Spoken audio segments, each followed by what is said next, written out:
O Timóteo, a palavra. Quero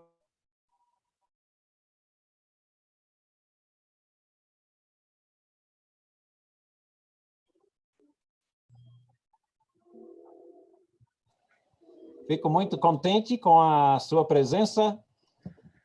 Hoje à noite vamos continuar o estudo da semana passada, estudando especificamente nas passagens de Mateus 24, especialmente e um pouco em 23 e um pouco em 25. Pois esses versículos têm criado muitas confusões durante séculos e até milênios, não é? Muitas pessoas ficam profetizando sobre quando será o fim do mundo, baseado nestes versículos que achamos em Mateus, Marcos e Lucas. Especificamente em Mateus, capítulo 24, versículos 4 até 35, que fala sobre uma lista de sinais. Por exemplo, nessa passagem, fala sobre o sinal de guerras e rumores de guerras. Muitos, por exemplo, têm falado... isto fala sobre a guerra, a Segunda Guerra Mundial, ou algo assim. Aplicando esses sinais à modernidade, à sua própria época. Mas não foi escrito para eles, não é? Sinais tais como levantará nação contra nação, e pessoas dizem, isso deve ser a Rússia contra Hitler, contra os alemães, ou talvez a China, ou os Estados Unidos, ou alguma coisa assim. Só que não é sobre essas coisas. Jesus fala sobre sinais como reino contra reino, e haverá fomes e pestes e terremotos em vários lugares. Serão atormentados, vão lhes matar, serão odiados de todas as nações por causa do meu nome. Muitos se escandalizarão, e pessoas trairão outras pessoas e odiarão uns aos outros. Surjam muitos falsos profetas e enganarão. Se multiplicará a iniquidade. O amor de muitos esfriará. E muitos sinais que veremos esta noite. Só que quando eles usam estes sinais para tentar profetizar a data do fim do mundo, eles simplesmente estão tirando estes versículos do seu contexto. Então, essa noite é mais uma aula para nos ajudar a utilizar adequadamente a palavra de Deus. Basicamente, é uma lição sobre a necessidade de manter nosso ensino bíblico dentro do seu contexto de literatura, mas também do seu contexto histórico.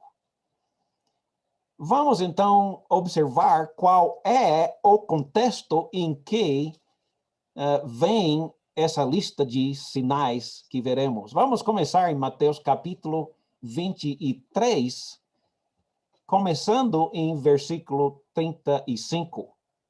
Talvez esteja lembrado desse capítulo, Mateus 23, porque é a condenação tão franca dos líderes dos judeus, os fariseus, escribas, mestres da lei.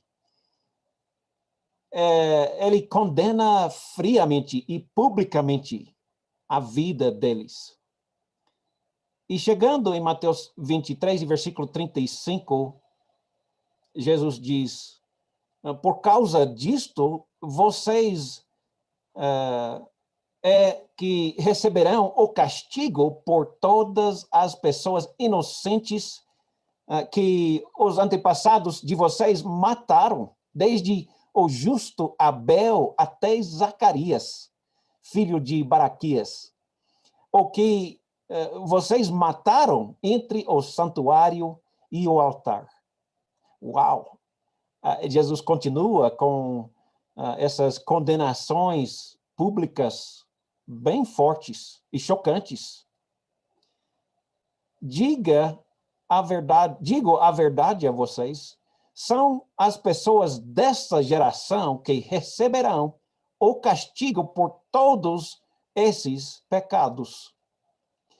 Agora, começando em capítulo 24, vamos prestar bem atenção. Jesus tinha saído do templo e estava indo embora sozinho, quando os seus discípulos se aproximaram dele para lhes mostrar as construções do templo.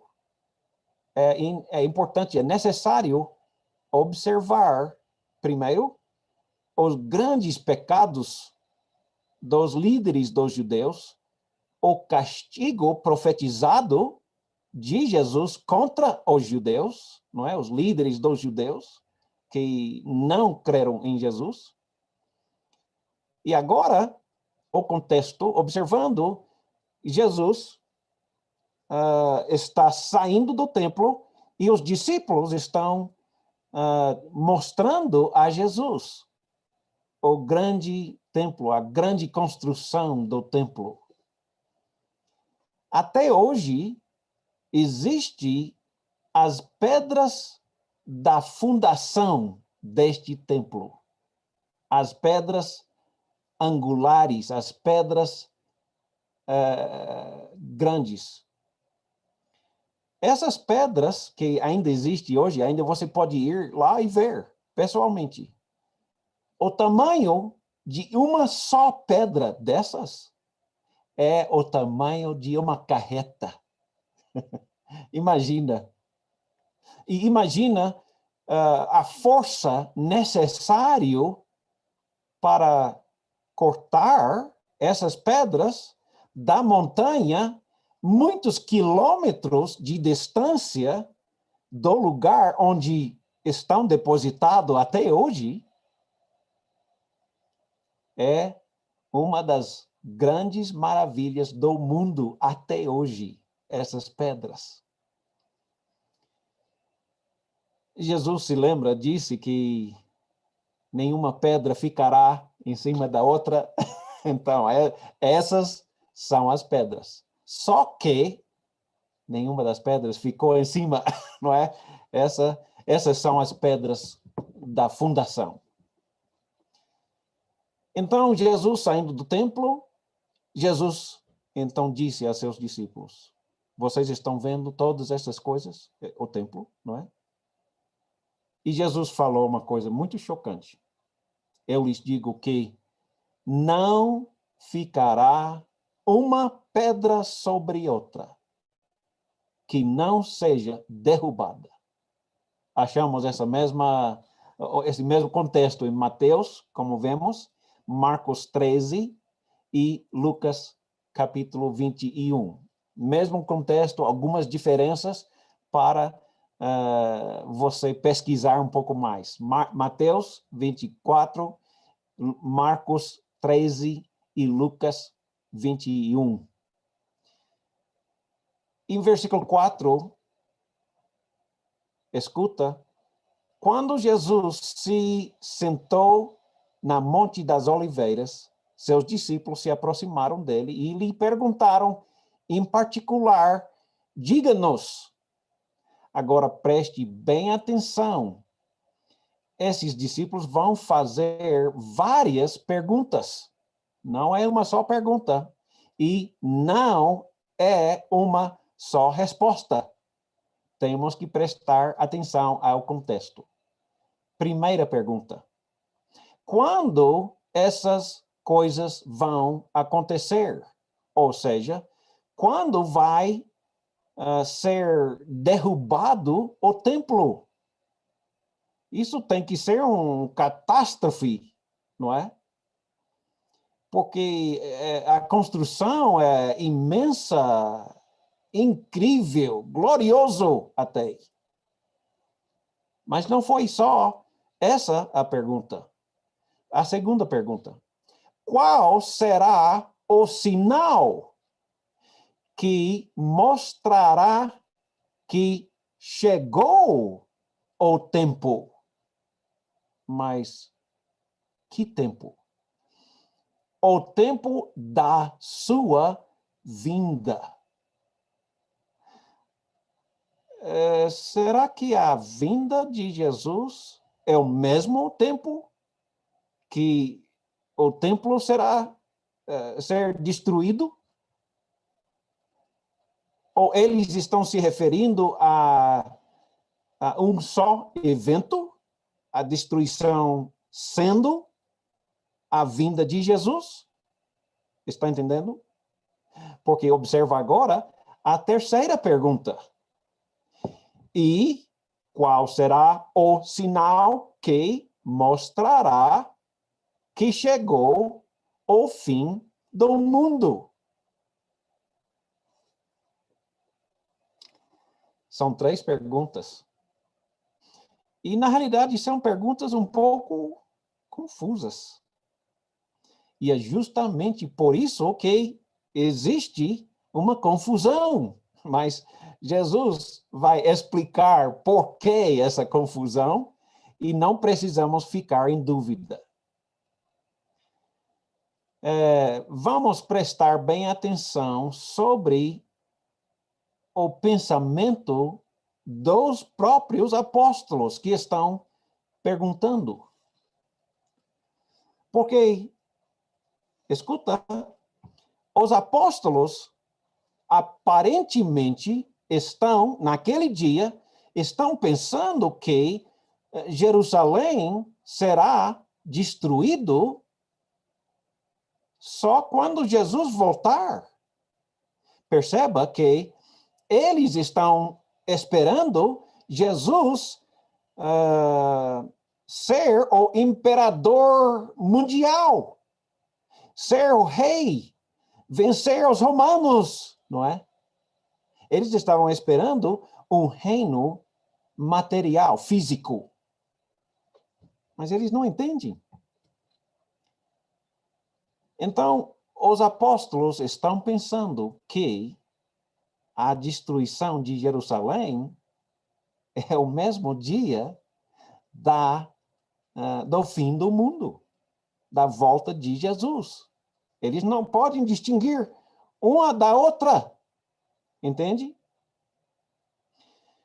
Preste também atenção à opinião de Pedro, muitos anos depois dessa profecia de Jesus, ok? Em 1 Pedro 4 e versículo 7, o próprio apóstolo Pedro escreveu: ora, o fim de todas estas coisas, todas as coisas está próximo, não é? Quando é que Pedro esperava chegar ao fim do mundo? O fim está próximo. Agora veja a opinião do apóstolo João. 1 João, capítulo 2 e versículo 18. João disse: filhinhos, já é a última hora. Interessante. E como ouvistes que vem o anticristo também agora, muitos anticristos têm surgido, pelo que conhecemos que é a última hora. Pedro e João sabiam, ou pensavam, acreditavam que o fim estava para chegar a qualquer hora. E quanto ao apóstolo Paulo, Em 1 Tessalonicenses 4, 14 a 17, o apóstolo Paulo diz o que ele acha sobre quando será o fim. Ele diz, 1 Tessalonicenses 4, 14, pois se cremos que Jesus morreu e ressuscitou, assim também Deus, mediante Jesus, trará em sua companhia, está falando sobre o dia do juízo, trará em sua companhia os que dormem, ou seja, os que morreram em Cristo, né? Ora, ainda vós declaramos por palavra do Senhor, Paulo diz, eu não estou falando a minha opinião, é palavra do Senhor, isto. Nós, os vivos, os que ficarmos até a vinda do Senhor, de modo algum precederemos os que dormem. Paulo acreditava que ele pessoalmente estaria vivo ainda quando Jesus voltasse. Ele diz em versículo 16, porquanto o Senhor mesmo, dada a sua palavra de ordem, ouvida a voz do arcanjo e ressoada a trombeta de Deus, descerá dos céus, e os mortos em Cristo ressuscitarão primeiro. Depois nós, os vivos, os que ficarmos, seremos arrebatados juntamente com ele entre as nuvens para o encontro do Senhor nos ares. E assim estaremos para sempre com o Senhor. O apóstolo Paulo concretiza a sua opinião dizendo, não é? Ele sabia muitas coisas, mas uma coisa que ele não sabia era quando Jesus voltaria. Ele acreditava que seria na sua vida. Filipenses capítulo 4 e versículo 5. Paulo também disse, seja a vossa moderação conhecida de todos os homens, perto está o Senhor, não é? E poderíamos citar vários outros exemplos da opinião dos apóstolos. Eles sabiam a maioria das coisas e falavam mandamentos de Jesus, a palavra de Jesus, mas não sabiam quando Jesus voltaria.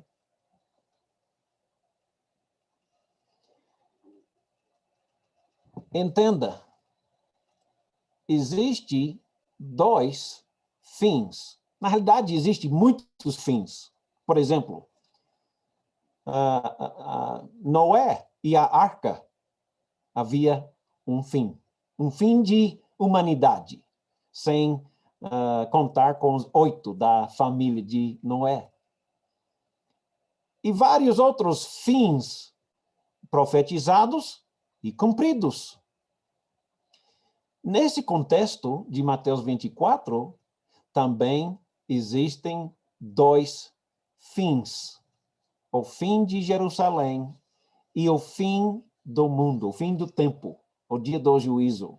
Dois fins. Só que um desses fins já veio. Ok? E veremos tanto a profecia como o cumprimento. O problema é que quando eles falavam sobre estes dois fins, eles não sabiam distinguir entre os dois.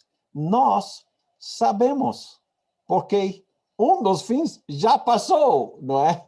E podemos ver como profetizado por Jesus e como foi cumprido exatamente como Jesus profetizou. Começando agora em Mateus 24, versículo 4. Jesus então respondeu, tomem cuidado para que ninguém os engane. E Jesus está novamente nos chamando tome cuidado, né? Porque muitas pessoas vão te enganar. Eu digo isso, pois muitas pessoas virão em meu nome e dirão, eu sou o Cristo, e enganarão muita gente. Agora nós vamos começar uma lista de sinais. Ele diz, eu sou o Cristo, e enganarão a muitos, versículo 5, um sinal. Versículo 6, e ouvireis de guerras e rumores de guerras. Olhai que não vos assusteis, por é mister que isto tudo aconteça, mas ainda não é o fim. Ou seja, essas coisas têm que acontecer primeiro, né? Antes, talvez até bem antes, não é? Ou seja, guerras e rumores de guerras, não é tempo ainda, né? Calma. 7. Porquanto se levantará nação contra nação e reino contra reino. Será que tem acontecido isso? Guerras? Reinos guerreando? Claro. Quantas e quantas vezes, desde o dia em que foi profetizado isso, não é? Isso já tem 2000 anos agora. Muitos e muitas guerras já foram profetizados e cumpridos e passados. Versículo 9. Aliás, versículo 7 no meio. Haverá fomes, pestes, terremotos em vários lugares. Fomes, já teve muitas, não é? Podemos citar vários. Várias fomes estão acontecendo talvez até agora mesmo, não é? Pestes, quantas vezes já aconteceu, não é? Terremotos, quantos terremotos têm acontecido e ainda talvez vão acontecer, não é? Terremotos em vários lugares. Pode assistir filmes, né? Falando sobre os grandes terremotos da história. Mas todas essas coisas são princípios das dores, ou seja, ainda não é tempo não. Essas coisas todas vão acontecer, e acontecer mais uma vez, e outra vez, e outra vez. Então, versículo 9, então vocês serão entregues para serem atormentados, vão lhes matar. Serão odiados de todas as nações por causa do meu nome. Então, perseguição contra os cristãos. Já aconteceu? Claro, muitas vezes, não é? Neste tempo, muitos serão escandalizados e vocês trairão uns aos outros e odiarão uns aos outros. E surgirão muitos falsos profetas e enganarão muitos. Já isso aconteceu muitas vezes. E continua acontecendo, né? Versículo 12, e por se multiplicar a iniquidade, o amor de muitos esfriará. Será que agora tem multiplicado a iniquidade? Claro. E o amor de muitos esfriará? Claro. Mas aquele que preservar até ao fim será salvo. Salvo de quê? Não é? Versículo 14. E este evangelho do reino será pregado ao mundo todo, em testemunho de todas as nações. Bem como o próprio apóstolo Paulo disse que já aconteceu, não é?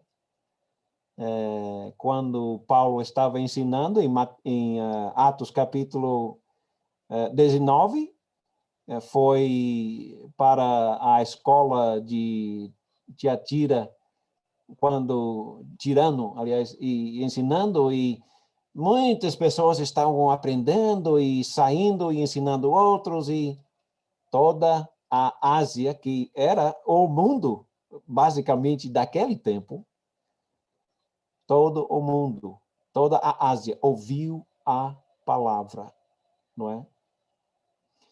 No fim de versículo 14, depois de o evangelho ser pregado em todas as nações, então virá o fim. O fim de quê? Ele ainda vai explicar. Versículo 15, quando, pois, virdes que a abominação da desolação, o que é isso? Ele vai explicar mais. O que é? É muito importante entendermos o que é.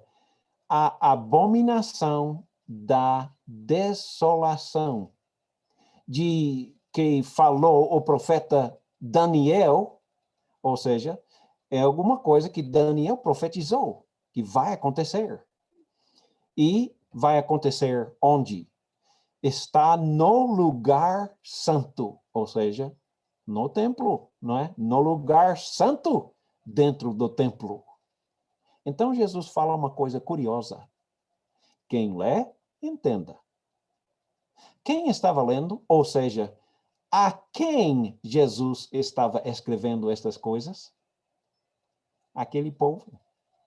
Aquele povo do ano 30, mais ou menos, não é? Então, eles estavam prestando bem atenção, porque virá a destruição de Jerusalém, do templo. Versículo 16 fala, quando chegar essa abominação da dissolução, como eles devem proceder. Versículo 16. Então, os que estiverem na Judeia, ou especificamente em Jerusalém, não é?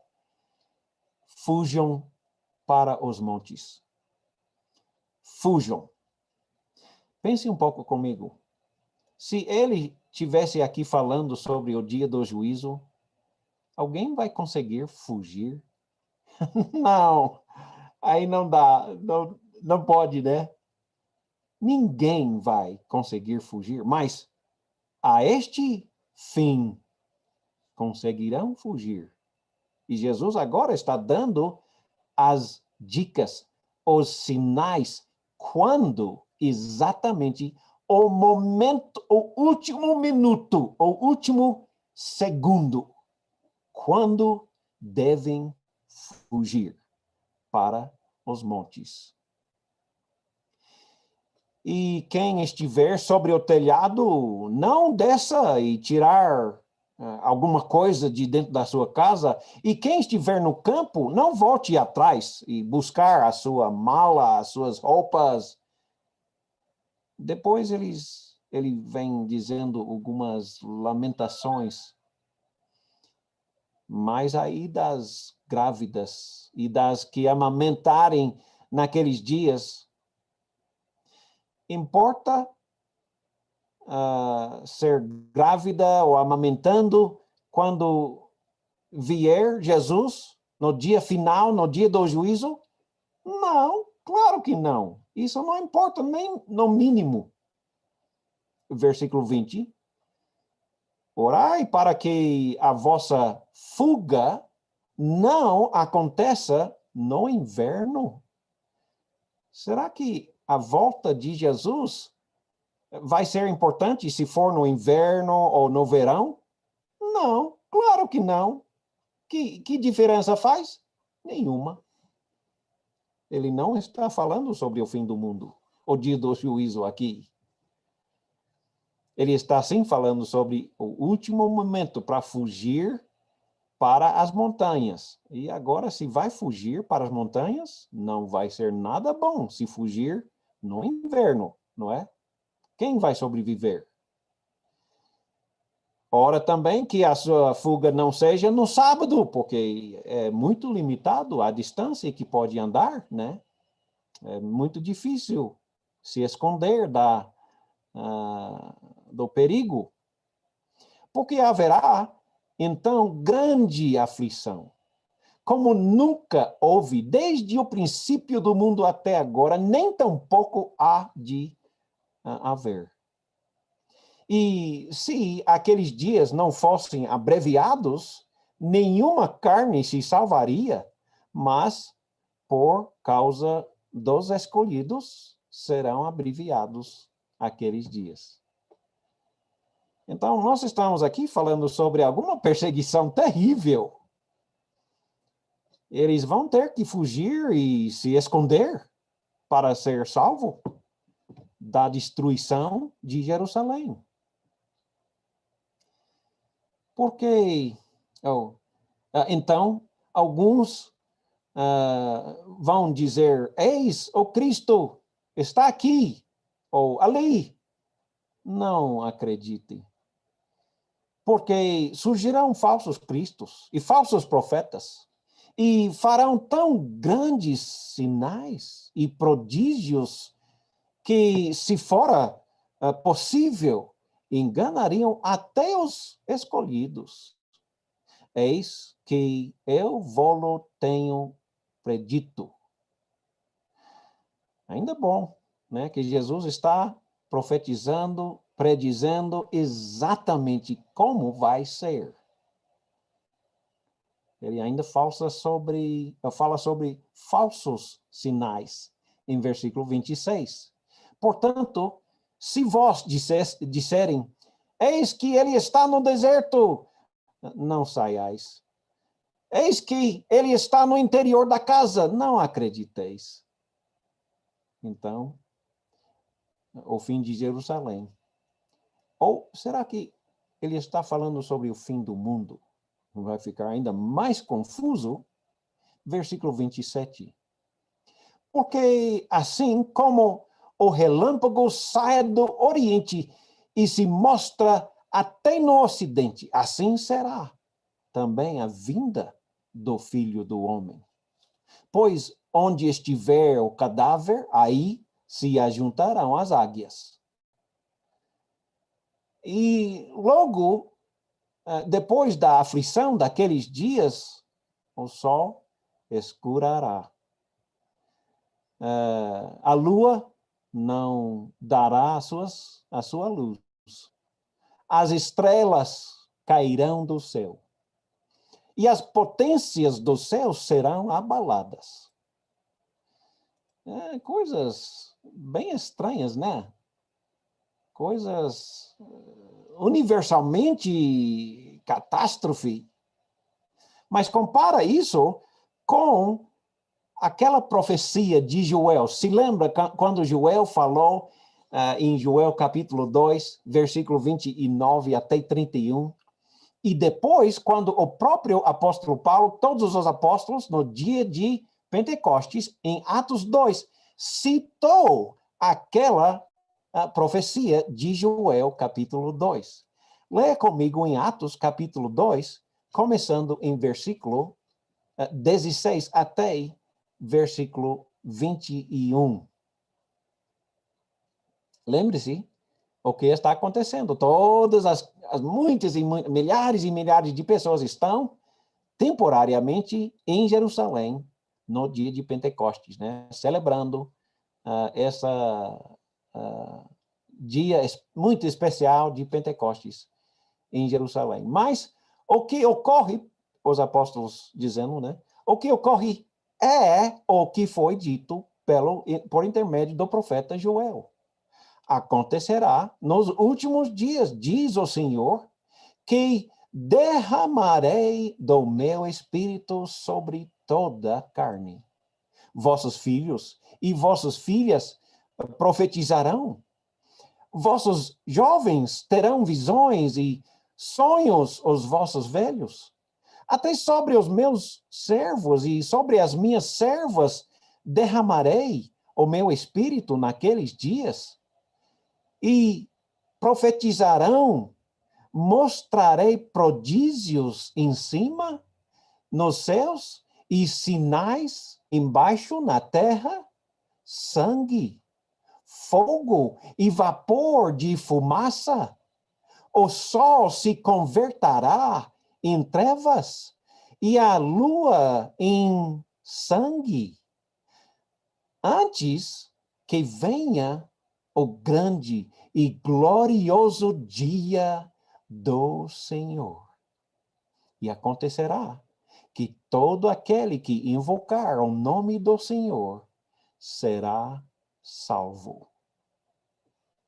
Ele estava falando sobre o dia de Pentecostes, quando Deus derramou o Espírito Santo sobre toda a carne, ofereceu o seu Espírito, ou seja, a salvação, o Espírito habitar dentro da pessoa, salvação para todas as pessoas. Nem todos aceitaram, obedeceram, mas foi oferecido naquele dia. É muito interessante, né, essa profecia, porque ele fala sobre o sol se escurará, mas compara isso com a profecia feito aqui em Mateus capítulo 24, quando ele fala o sol se escurará, a lua não dará mais a luz, as estrelas cairão do céu. Interessante, não é? Voltando agora para Mateus capítulo 24, agora versículo 30. Então, aparecerá no céu o sinal do Filho do Homem. E todas as tribos da terra se lamentarão e verão o Filho do Homem vindo sobre as nuvens do céu com poder e grande glória. E ele enviará os seus anjos com rijo, clamor de trombeta, os quais ajuntarão os escolhidos desde os quatro ventos e de uma a outra extremidade do céu. E aprendei, pois, esta parábola da figueira, quando já os ramos se tornem ternos e brotam folhas, sabeis que está próximo o verão. Igualmente, quando virdes todas estas coisas, estes sinais, sabai que ele está próximo às portas. Em verdade, escuta bem, versículo 34. Em verdade, vos digo que não passará esta geração sem que todas estas coisas aconteceram.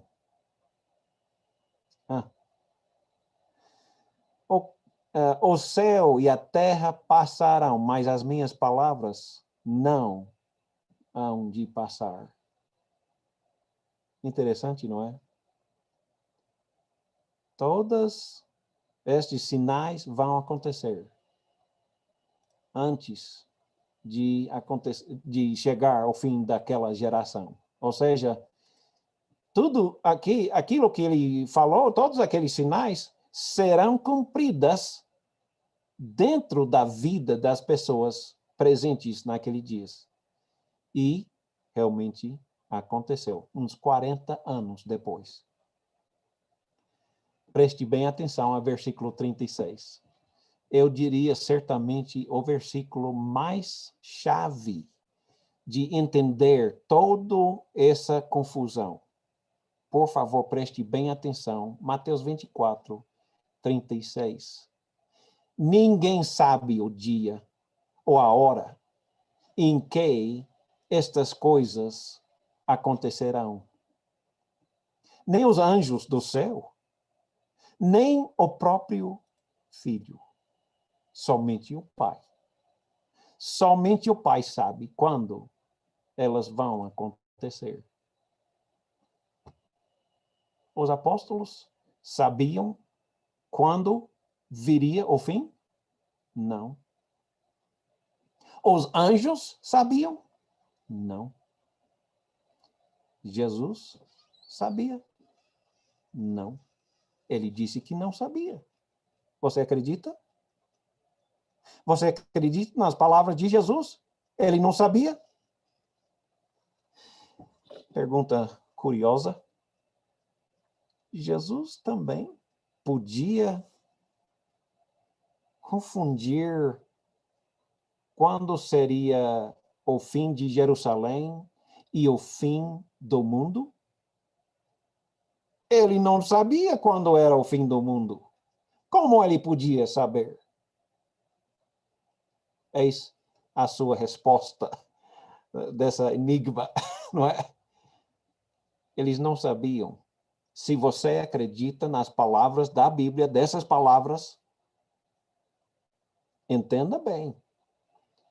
Nenhum deles sabiam quando seria o fim do mundo, nem o próprio Jesus. Se você acreditar nas palavras de Jesus, você sabe, nem mesmo Jesus sabia quando era o fim. Então, certamente há uma grande possibilidade de que ele podia confundir a destruição de Jerusalém com a sua volta e o dia do juízo. Ele mesmo disse que não sabia. Agora vamos para uma outra parte dessa lição. Nós acabamos de ver a profecia com todos esses detalhes. Sinal, sinal, sinal, sinal. Está chegando perto, sinal, sinal, sinal. Abominação da desolação. Quando esse último momento chegar, fuja. Aí parou a lista dos sinais. De repente mudamos completamente de assunto. Versículo 36. Daquele dia, ninguém sabe. Mas desse dia, não é? Há um contraste completo. Muitos sinais, muitos sinais, muitos sinais. Mas daquele outro dia, ninguém sabe, ninguém sabe, ninguém sabe, ninguém sabe. Não há sinal, não há sinal, sinal, sinal, nenhum sinal, nenhum sinal, nenhum sinal, não é? Então tire a televisão que eu vou para aí. Ele disse que ia vir pro quarto fazer não sei o quê. Eu digo, tire abaixo da televisão que eu vou para aí. Hã? Sim. Eu peço que o meu termine. Desculpa. Então, nós temos que observar quando aconteceu aquelas coisas todas que Jesus mesmo profetizou. Aconteceu precisamente no ano 70, depois do nascimento de Jesus. Estamos falando aqui, talvez o ano 25. Vai chegar aí no outro. Desculpe, eu fico... se você puder desligar seu microfone, é bom. Eu acho que eu desliguei já. Obrigado.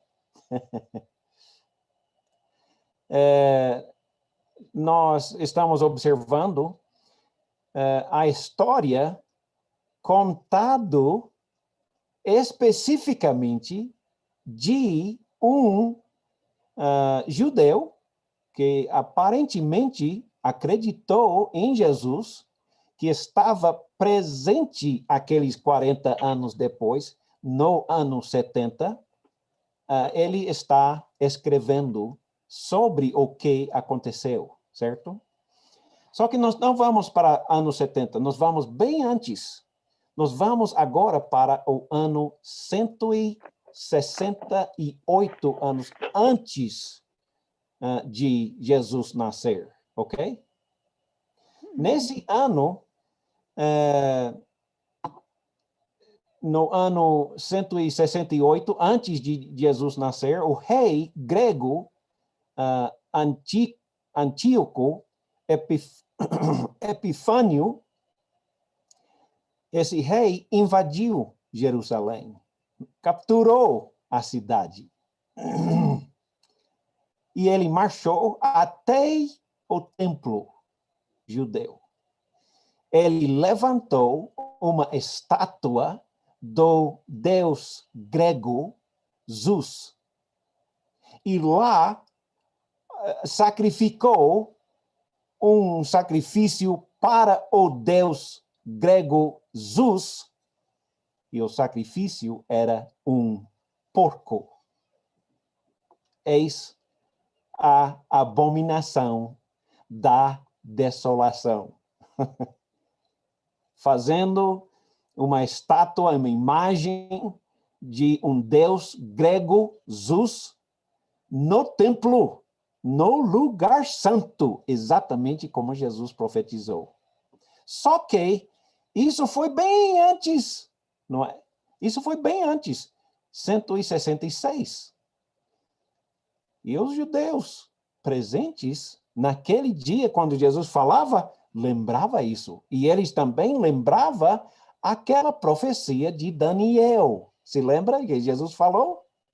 Daniel falou especificamente sobre, em Daniel capítulo 9 e versículo 27, e disse: com as asas das abominações virá aquele que desolará, a abominação de desolação, exatamente como Jesus profetizou. Só que já tinha acontecido, então os judeus estavam sabendo, e Jesus disse: eis que o leitor vai entender, né? Porque eles sabiam desse evento que aconteceu em 168 anos antes de Jesus nascer. Depois, 25, 30, Jesus está falando, então, essa profecia do fim de Jerusalém. 40 anos depois dessa profecia do ano 30, Jesus vem a história de um certo historiador judaico. Então ele escreve sobre o que aconteceu no ano 70 depois de Cristo. O general romano Tito invadiu Jerusalém, como tinha acontecido novamente em 168 antes de Cristo, né? Novamente, os romanos, o general romano Tito invadiu Jerusalém e esmagou a cidade de Jerusalém. Ele entrou dentro do templo, mandou completamente derrubar todas as paredes do templo e levou com ele o candelabro e outros artifícios do templo, levou tudo de volta para a Roma. Agora, parece incontestável que essas ações do general Tito foram o cumprimento específico dessa passagem em Mateus capítulo 24 e Marcos 13 e Lucas 21, que falam especificamente e claramente sobre a abominação da desolação, estando no lugar onde não deveria estar. Afinal, o próprio versículo em Mateus 24, versículo 15, Jesus disse: abominação da dissolução no lugar santo, ou seja, no templo, é claro. Cristo disse a seus discípulos que quando viesse a abominação, deveriam fugir da cidade. Eles não deteram, não devem ficar na casa, nem no campo, não voltar para casa, mas simplesmente correm. E o que aconteceu foi exatamente como Jesus profetizou. Os judeus que se tornaram cristãos e todos que acreditavam em Jesus e as suas palavras fugiram. Fugiram muitas pessoas do exército romano. O historiador chamado Joséfo né? É o historiador judeu que acreditava nas palavras de Jesus e também fugiu junto, é o nosso historiador contando esses fatos, porque ele estava presente e fugiu junto com muitos seguidores de Jesus. Fugiram para as montanhas. E ele mesmo diz que mais de 1 milhão de judeus foram mortos. Todos os fariseus e escribas e mestres da lei, todos foram massacrados pelos romanos, exatamente como Jesus tinha profetizado. São 2 fins: o fim de Jerusalém e o fim do mundo.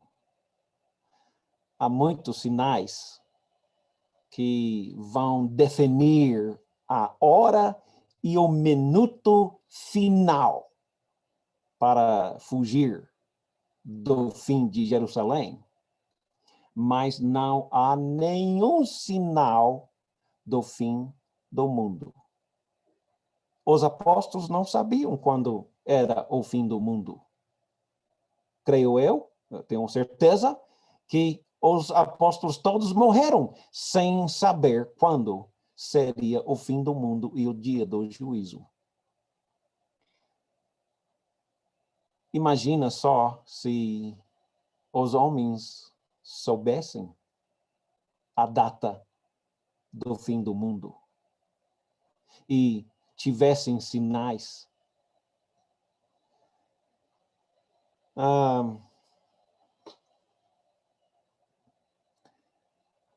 O que tudo isso significa para nós?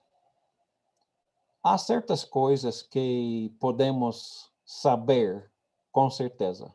Nós sabemos o fim do mundo certamente virá. Ou que os que afirmam que sabem quando é o fim, não sabem. Ninguém sabe, nem pode ficar sabendo, senão o próprio Pai, Deus Pai. Paulo pensou que Jesus voltaria durante a sua vida. Pedro também. E João também. Ele voltará quando nós menos esperamos. Como um ladrão. Como nos dias do dilúvio, quando tudo está acontecendo normalmente. Então, quando ninguém está esperando, ele volta. Eu acho que será a semana que vem. Mas talvez hoje. Talvez esta noite. Você está pronto? Sabemos com nenhuma dúvida que Deus quer que nós esperamos o fim agora mesmo, a qualquer instante, durante toda a nossa vida. É isso que ele quer. Por isso que ele não contou para ninguém, nem mesmo seu próprio filho. Talvez hoje. Faça tudo que for necessário para estar pronto para a volta de Jesus. Obrigado.